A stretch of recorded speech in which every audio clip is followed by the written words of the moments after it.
Bien, buenas tardes a todos. En el día de hoy, jueves 19 de octubre, cuando son las 6:45 de la tarde aproximadamente, doy inicio a esta clase de la unidad curricular Teoría y Política Fiscal, dejando constancia que no hay ningún alumno conectado.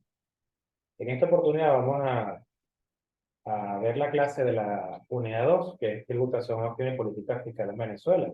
Vamos a dar unos tips al respecto. Fíjense, joven. La teoría de la imposición óptima es el estudio y la implementación de cómo diseñar un sistema impositivo para reducir al mínimo la distorsión y la ineficiencia, sujeto a aumentar, los ingresos gubernamentales a través de impuestos distorsivos del mercado. ¿No? ¿Qué es un impuesto distorsivo, joven? Bueno, aquel que disminuye los incentivos de las empresas a entrar en general a una economía, a un mercado, vale decir, un país, o a determinados sectores específicos donde se cobran o no ciertos impuestos diferenciados. En este orden de ideas, podemos decir que un impuesto neutral es un impuesto teórico que evita la distorsión y la ineficiencia completamente. En igualdad, si un contribuyente tiene que elegir entre dos proyectos económicos que se excluyen mutuamente, digamos inversiones, es decir, destino mi dinero para el proyecto A o para el proyecto B, ¿ok? Y estos tienen el mismo riesgo y rentabilidad antes del impuesto, es decir, la utilidad en operaciones.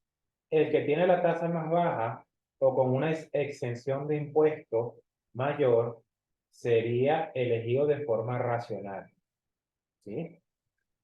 Haciendo alusión entonces a lo que es la racionalidad económica, que plantea que el individuo, jóvenes, está en la permanente búsqueda de la maximización de su beneficio en el caso de las empresas y en el caso de los consumidores la maximización de su satisfacción. Así entonces nosotros los economistas, ya saben que yo soy economista, sostenemos que los impuestos distorsionan el comportamiento en general, claro que sí, porque pueden distorsionar entonces la actividad económica, las decisiones de inversión, las decisiones e incluso del consumo, joven. Un impuesto puede encarecer un producto y afectar negativamente el poder adquisitivo del consumidor final. Por eso es que los estados y los gobiernos, que son las autoridades transitorias que lo dirigen, deben evaluar muy bien qué tipo de impuestos van a aplicar y una vez elegido, cuál va a ser la alícuota, cuál va a ser la tasa, joven, a aplicar. ¿Ok? Seguimos. Fíjense entonces, en este orden de ideas, aquí estamos en el aula virtual, en la unidad 2 que los invito a leer el material. ¿Sí? Se sabe que todos los impuestos tienen un carácter distorsionador en la economía, como les acabo de explicar, salvo aquellos denominados de capitalización. Se dice que un impuesto distorsiona si interfiere en las decisiones privadas de los agentes económicos respecto al ahorro, la inversión y su predisposición al trabajo, ciertamente. Recuerden que en la economía hay distintos agentes económicos. Tenemos las unidades de consumo, que son las familias, las unidades de producción, que son las empresas, y está el Estado también como agente redistribuidor de la renta y que cumple una cierta función en la economía. No obstante, los problemas relacionados con dichas distorsiones pueden ser subsanados por las externalidades que se desprenden de la asignación de recursos a la población. Es decir, joven, fíjense, si el Estado considera que un determinado producto perjudica a la población, por ejemplo los cigarros, puede cobrarle un impuesto mayor. No prohibirlo de todo, pero sí le cobra un impuesto porque, en teoría, de esta manera disminuye su consumo, encarece el producto ante los ojos del consumidor y, en consecuencia, disminuye su consumo. ¿Ok? Y sin embargo, jóvenes, sabemos que este artículo es muy demandado en el país, igual que las bebidas alcohólicas, que tienen un impuesto especial. Como ya se mencionó, todos los impuestos distorsionan, pero algunos van dirigidos directamente a ciertas áreas que son estratégicas para el crecimiento, como en nuestro caso, hay una alícuota especial para las empresas petroleras, para la misma PDVSA, ¿sí?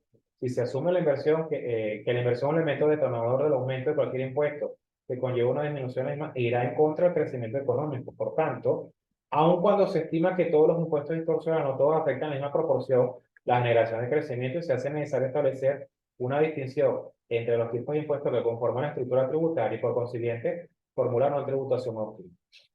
Es decir, jóvenes, el Estado debe jerarquizar cuál es el impuesto con mayor recaudación le genera, pero a su vez también cuál es el que menor distorsión genera en la economía. Y en consecuencia, en base a esto puede diseñar su política fiscal. sea esta expansiva, es decir, o va a aumentar el gasto público, por un lado, o por otro lado, disminuye.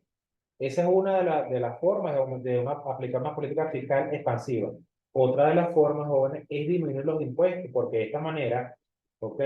Se promueve el ahorro de recursos para los consumidores y las empresas, y estos agentes económicos, en consecuencia, tienen más dinero para gastar, para demandar bienes y servicios. En consecuencia, se desencadena, ¿ok?, un aumento del consumo nacional aparente, y esto tiene efectos en la economía tanto a nivel microeconómico, a nivel individual, a niveles de estudio específico de sectores de la actividad económica, pero también a nivel macroeconómico. Incluso puede afectar positivamente el empleo.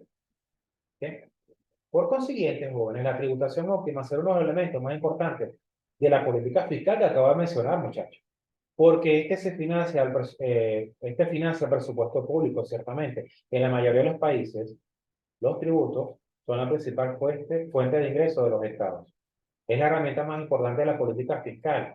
En él se especifica tanto los recursos destinados a cada programa como su financiamiento. Es un factor clave que dichas demandas se concilien con las posibilidades reales de financiamiento para así mantener la estabilidad macroeconómica. Bueno, esta explicación ya la di en el párrafo anterior, ciertamente, joven. La pérdida de control sobre el presupuesto es fuente de desequilibrio e inestabilidad, con efectos negativos insospechados. Es importante mencionar que los ingresos y gastos gubernamentales se ven afectados por el comportamiento de otras variables macroeconómicas como el tipo de cambio, los términos de intercambio, mercancías y entre países y el crecimiento del PIB joven. Es decir, fíjense, me explico, ya para finalizar la clase de hoy.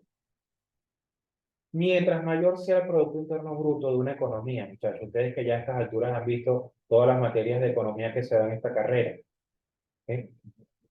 Mientras mayor sea el Producto Interno Bruto, es decir, el valor de la producción a nivel nacional, se supone, entonces, en consecuencia, que hay mayor cantidad de empresas, que hay mayor producción, ¿sí? Y estas obtienen mayor ingreso por venta, y en consecuencia, cuando estas pagan impuestos sobre la renta, ¿eh?, se incrementa la recaudación, ¿entiendes? Entonces, al Estado también le conviene que su economía aumente, pues, aumente sostenidamente en el tiempo el nivel de producción, ¿sí? Porque eso a su vez implica una mayor recaudación.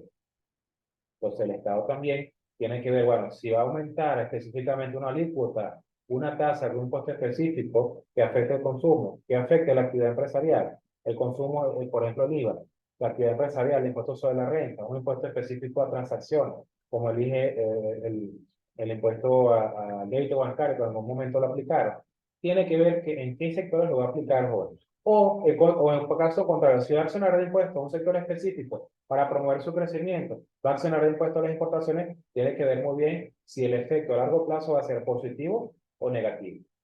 Bien, bueno, jóvenes, esto es todo por el día de hoy. Espero que haya sido de su agrado la clase.